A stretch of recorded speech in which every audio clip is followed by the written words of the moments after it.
The rain hammered down like God himself was angry. Naomi stood on the marble steps, her entire body shaking, not from the cold, but from the horror of what had just been said to her. "You tried to kill my daughter." Adrian Castellan's words still echoed in her skull, each syllable a knife twisting deeper. Behind her, the iron gates of the estate slammed shut. The sound was final, absolute. Her hands trembled as she clutched the black duffel bag that contained everything she owned. Inside the bag, buried beneath her clothes, was a small bottle of children's medication. The medication they claimed she'd tampered with. The medication that had nearly stopped 7-year-old Lily's heart. "Mr. Castellan, I would never." But he was already gone. The door shut. The lights in the mansion glowed warm and golden, a world she was no longer part of. Naomi sank to her knees on the wet stone, her tears mixing with the rain. She had given this family everything, her time, her heart, her soul. And now they believed she was a monster. Headlights cut through the storm. A black SUV rolled to a stop directly in front of her. The window lowered slowly. Naomi's breath caught in her throat. The face staring back at her was one she'd seen only in photographs. Dead photographs. "Hello, Naomi," the woman said softly. "We need to talk about my daughter." Naomi Bennett had walked through the gates of the Castellan estate on a sunny October morning, full of hope and purpose. She was 28 years old, a former pediatric ICU nurse who'd left hospital work after watching too many children slip through her fingers. Private childcare felt gentler, more personal, a chance to make a real difference in one child's life instead of losing herself in the machinery of a hospital system that chewed people up. The Castellans had found her through an elite agency. They needed someone with medical training, someone calm under pressure, someone who could handle a fragile, traumatized child. The interview had been intense.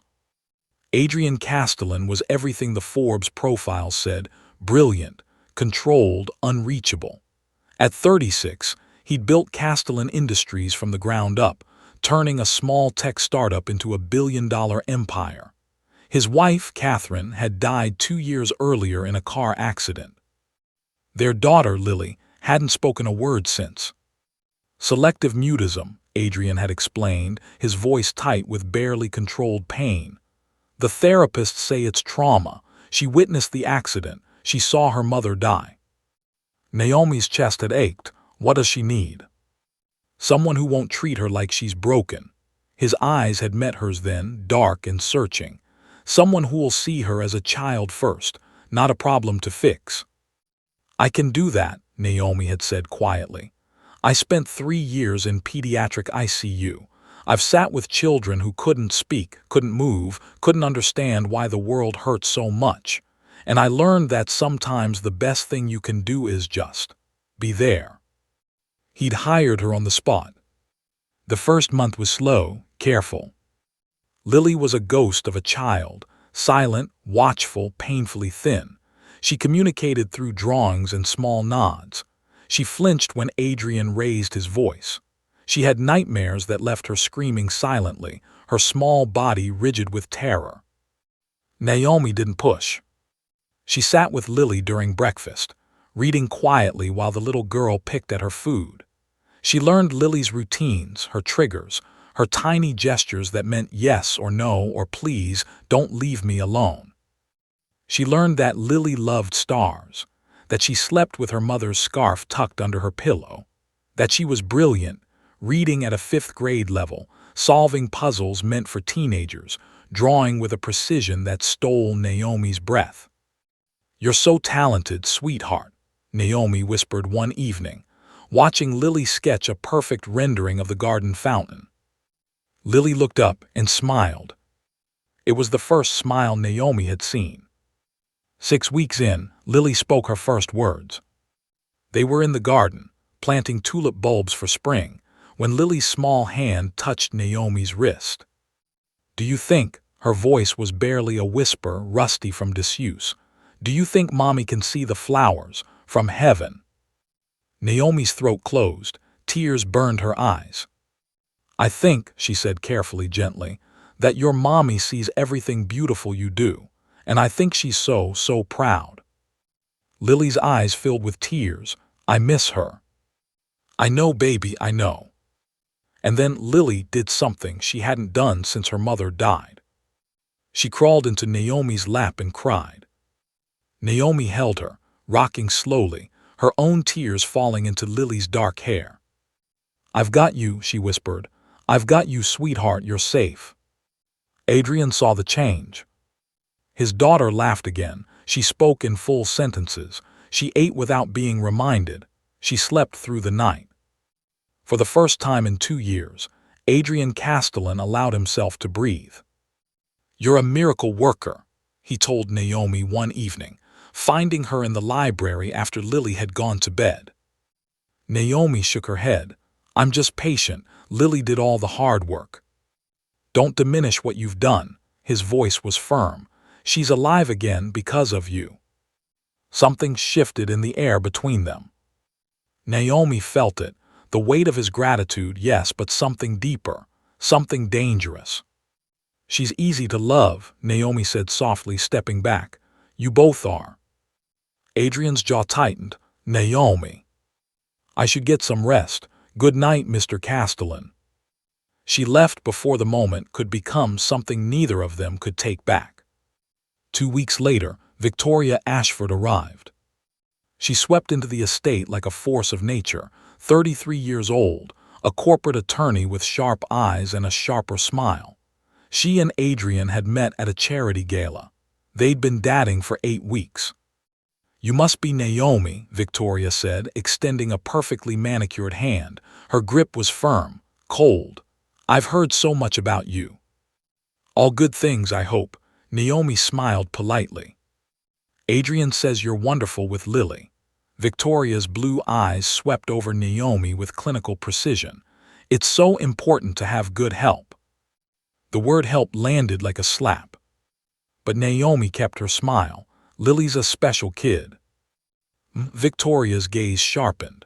I'm sure you'll be thrilled to know I'll be taking a more active role in her upbringing.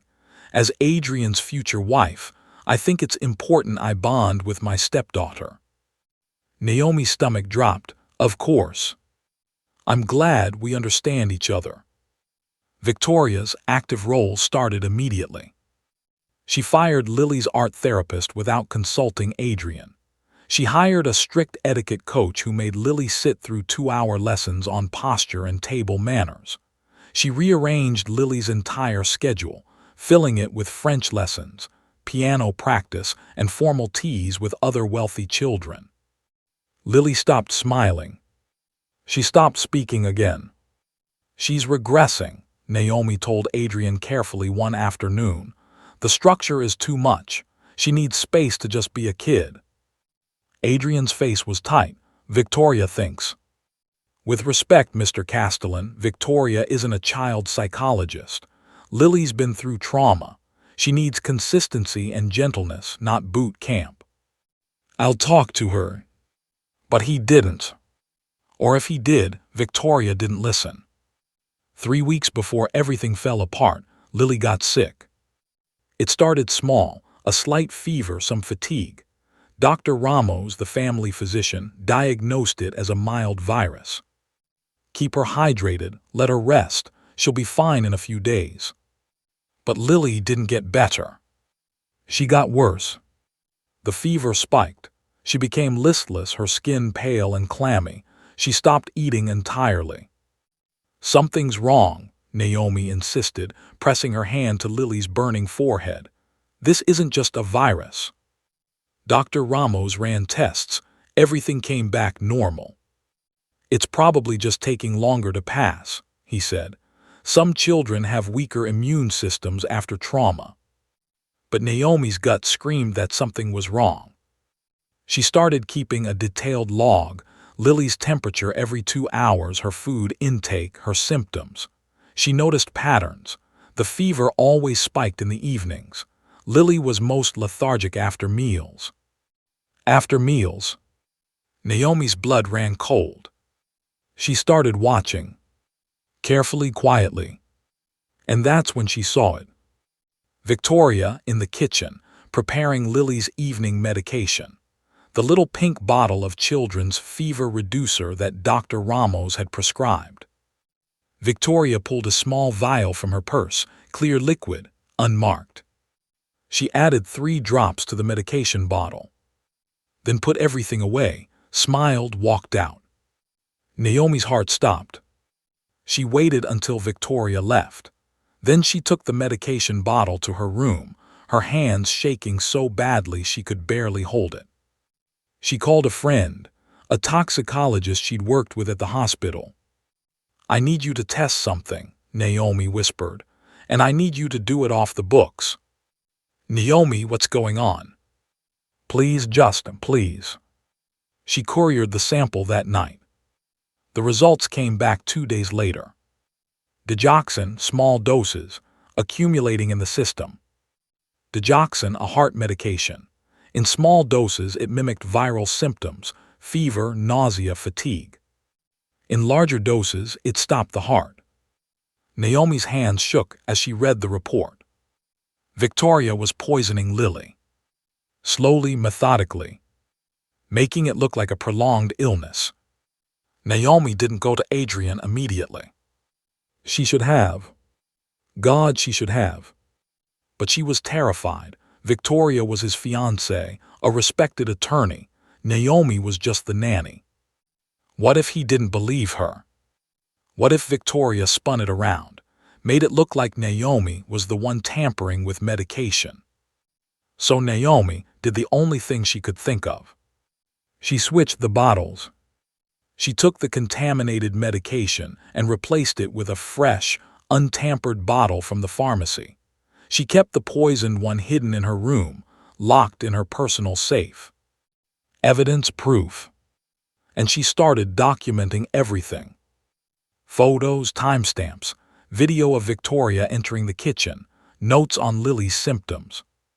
She would build an airtight case, then she'd go to Adrian, to the police. But she needed time. 3 days, that's all she needed. She didn't get 3 days. The night it all came crashing down started normally. Lily was feeling better. The fever had broken once Naomi switched the medication. Her color was returning. She'd even eaten a full dinner. "You look much better, sweetheart," Naomi said, tucking her into bed. Lily smiled sleepily. "I love you, Ms. Naomi." Naomi's heart melted. "I love you too, baby girl." She kissed Lily's forehead and left the room. 2 hours later, the screaming started. Naomi bolted from her quarters, her heart in her throat. Adrian was in Lily's room, cradling his daughter's limp body. Lily's lips were blue, her eyes rolled back. "Call 911, Adrian roared. Victoria stood in the doorway, phone already to her ear, her face a mask of perfect horror. Naomi dropped to her knees beside them. Her nursing training kicked in instantly. She checked Lily's pulse, weak, irregular.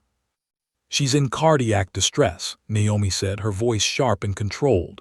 "Lay her flat now." Adrian obeyed. Naomi started chest compressions, counting under her breath, her hands steady even as her mind screamed. "What happened?" she demanded. "I don't know," Adrian's voice broke. "She was fine, she was getting better." The paramedics arrived 6 minutes later. They stabilized Lily, loaded her onto a stretcher, and rushed her to the hospital.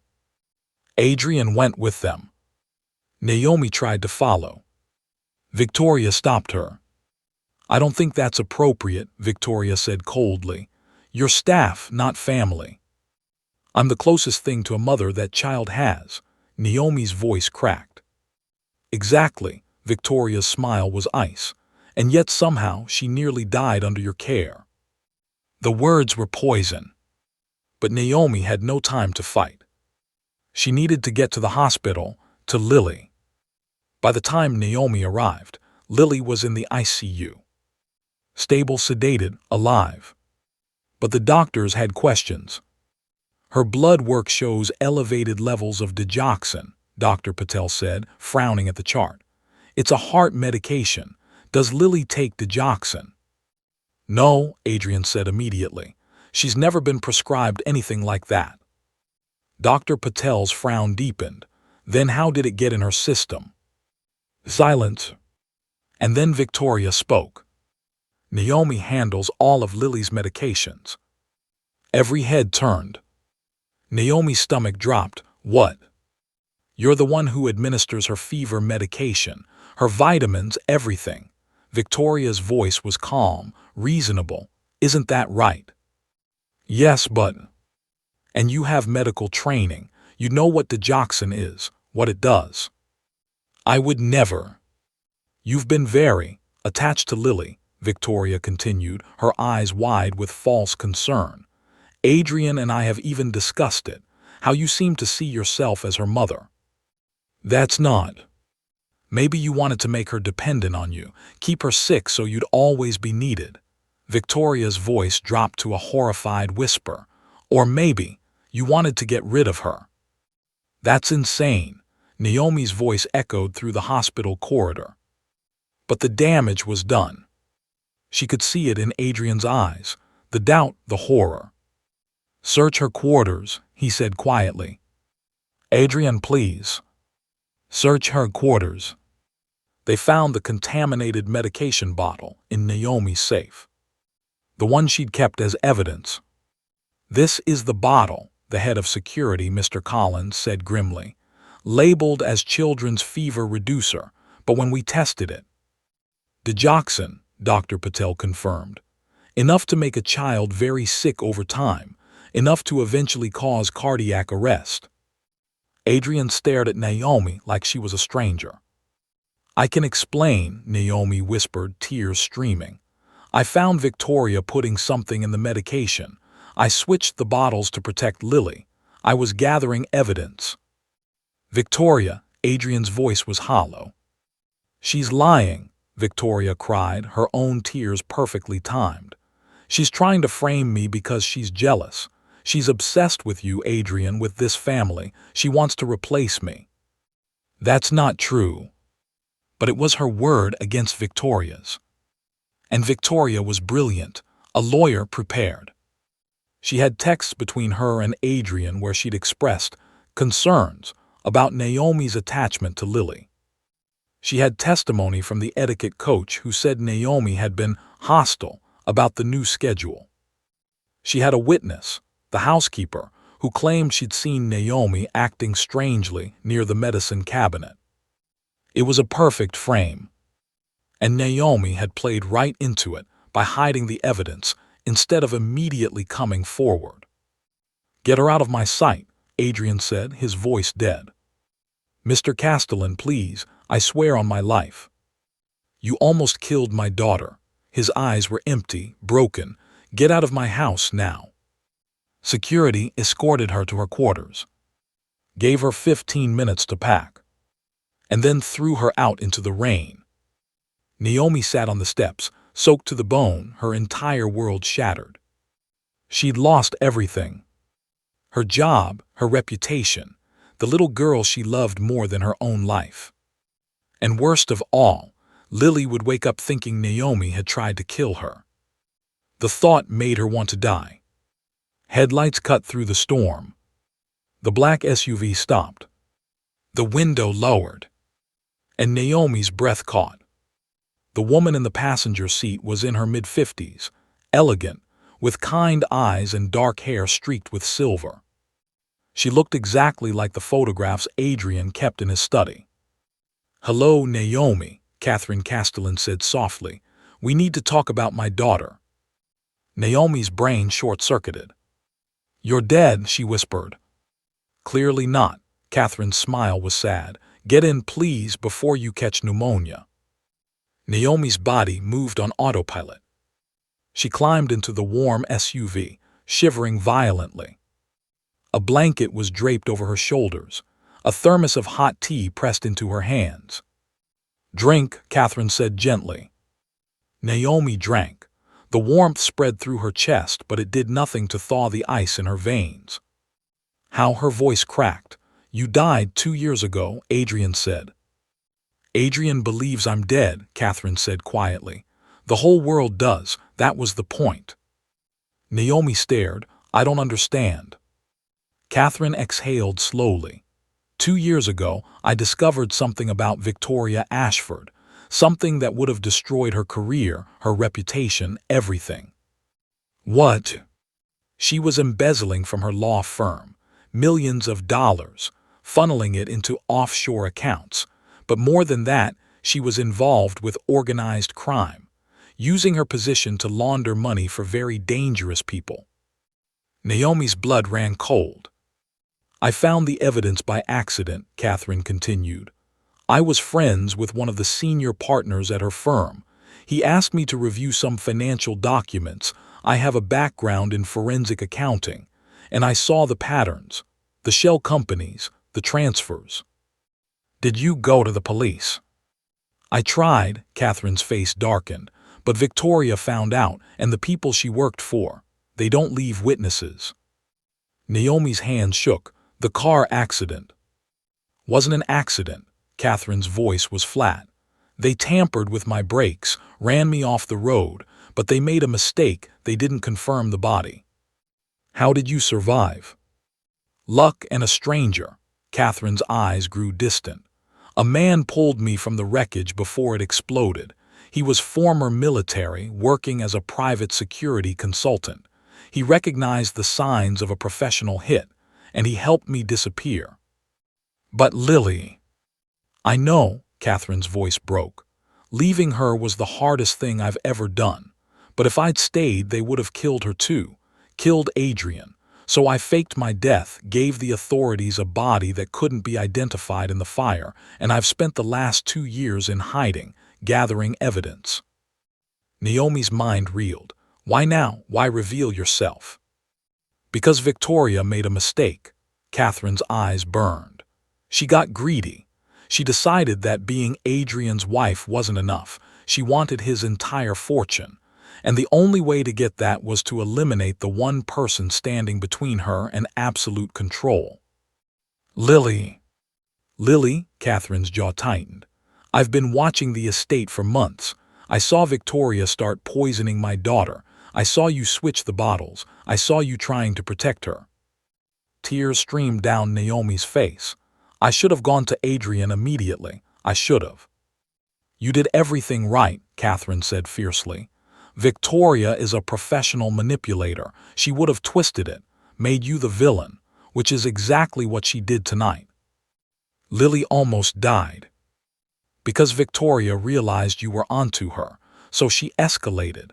Gave Lily a massive dose tonight, knowing you'd be blamed. Naomi covered her face with her hands. What do we do?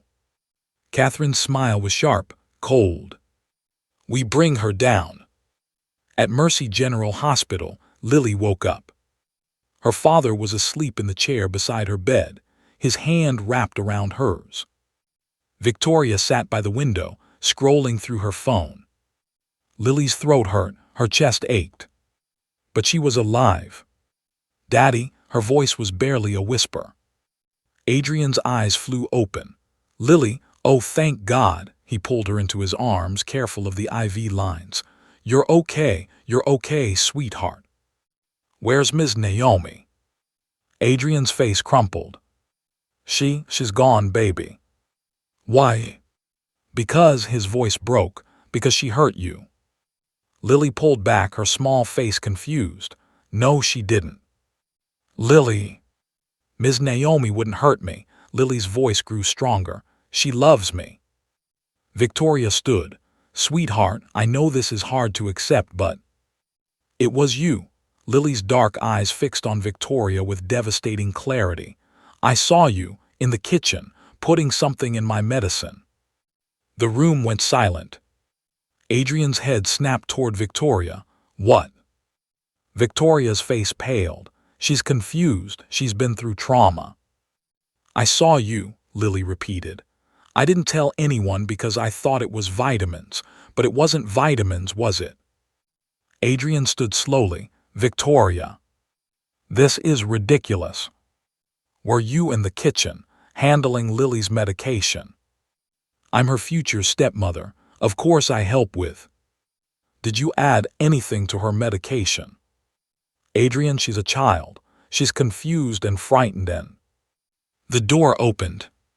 2 police officers walked in. Behind them, a woman in a dark suit. Victoria Ashford, the woman said, holding up a badge. FBI, you're under arrest for attempted murder, embezzlement, money laundering, and conspiracy to commit murder. Victoria's mask finally shattered. She ran for the window. She didn't make it 3 steps before the officers had her in handcuffs. You can't prove anything, she hissed. I'm a lawyer, I know my rights, you have nothing. We have everything, a new voice said. Catherine Castellan walked into the room. Adrian went white. Catherine, he breathed, oh my God. Hello, Adrian, her smile was trembling. Sorry I'm late. The next hour was chaos. Adrian couldn't speak, couldn't process. His dead wife was alive. The woman he'd been about to marry had tried to murder his daughter. Catherine explained everything, calmly, clearly, with the evidence to back it up. The FBI had been building a case against Victoria's criminal organization for 18 months. Catherine had been their star witness, hidden in protective custody. We couldn't move until we had irrefutable proof, the lead agent explained. Victoria was careful, but when she started poisoning Lily, she got sloppy, and when she framed Naomi, she left digital footprints. Digital footprints, Adrian's voice was hoarse. She deleted surveillance footage from the estate, but what she didn't know is that your system has a backup server. We recovered everything. They showed him the video. Victoria entering the kitchen at 2 a.m., tampering with medication bottles, planting the contaminated bottle in Naomi's room. And earlier footage, Victoria meeting with known members of organized crime, accepting cash payments, discussing the Castellan problem. Adrian's hands shook. She was going to kill us. All of you, Catherine confirmed quietly. Once you were married, she would have poisoned you slowly, made it look like a heart condition, then Lily, and she would have inherited everything. Adrian looked at his daughter, his beautiful, brave daughter, and started to cry. I'm so sorry, he whispered. I'm so sorry. Lily crawled into his lap. It's okay. Daddy. I threw Naomi out. I didn't believe her. Then we get her back, Lily said simply. Epilogue 2 weeks later. Naomi sat in Catherine's safe house, still reeling. Victoria was in federal custody, facing life in prison. Her criminal network was being dismantled piece by piece. Catherine was slowly reintegrating into the world, working with therapists to help Lily process the reality that her mother was alive. And Adrian. The knock on the door made Naomi jump. She opened it. Adrian stood there looking wrecked, exhausted, older than his 36 years. Can I come in? He asked quietly. Naomi stepped aside. They sat in the small living room, silence stretched between them. I'm sorry, Adrian finally said. I know that's not enough. I know sorry doesn't fix what I did, but I need you to hear it anyway. Naomi's throat tightened. You believed I tried to kill your daughter. I know. You threw me out in the rain. I know. You didn't even give me a chance to defend myself. Adrian's voice cracked. I know, and I will spend the rest of my life regretting it. Tears spilled down Naomi's cheeks. I loved her, I love her, and you made me feel like a monster. You're not a monster, Adrian's own tears fell. You're the woman who saved my daughter's life, twice, and I destroyed you for it. Silence. Lily won't stop asking for you, Adrian whispered. She cries every night, asking when you're coming home. Naomi's heart broke. Adrian. I'm not asking you to forgive me. I don't deserve that, but Lily, she needs you. And I'm begging you, please, come back, not for me, for her. Naomi closed her eyes. She thought about Lily's smile, her drawings, her small hand in Naomi's. "I love you, Miss Naomi." "One condition," Naomi said. "Anything. This time you trust me completely. No doubts, no hesitation. If I tell you something's wrong, you believe me." Adrian met her eyes. "I swear it." 1 month later, Naomi walked back through the gates of the Castellan estate on a sunny November morning. Lily was waiting on the front steps, practically vibrating with excitement. "EmotionalStorytelling." She ran. Naomi caught her, spinning her around, both of them laughing and crying. "You came back," Lily sobbed. "You came back. I promised I wouldn't leave you, didn't I?" "You did. You always keep your promises." Catherine stood in the doorway, watching with tears in her eyes. It would take time, therapy, healing, learning to be a family again. But they had time. And for the first time in 2 years, they had hope. Adrian approached slowly. "Thank you," he said quietly. Naomi looked at him. "Don't thank me yet. You've got a lot to prove, Mr. Castellan." "I know," a ghost of a smile. "Lucky for me, I'm a quick learner."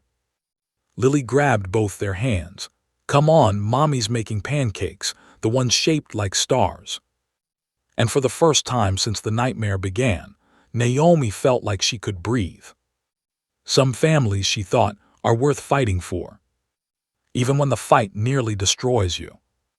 Trust is a fragile thing. It takes years to build, seconds to destroy, and sometimes a miracle to rebuild. If Naomi's story touched your heart, if you believe in fighting for the truth even when the world turns against you, then show us in the comments. Hit that like button if you believe good people can survive the worst betrayals. Subscribe to Nanny Grace Storytelling for more tales of courage, redemption, and the families that refuse to break. Because sometimes the people who hurt you the most are the ones standing closest. Until next time, trust wisely, love fiercely, and never stop fighting for the truth. This is Nanny Grace Storytelling channel. Thank you for being here.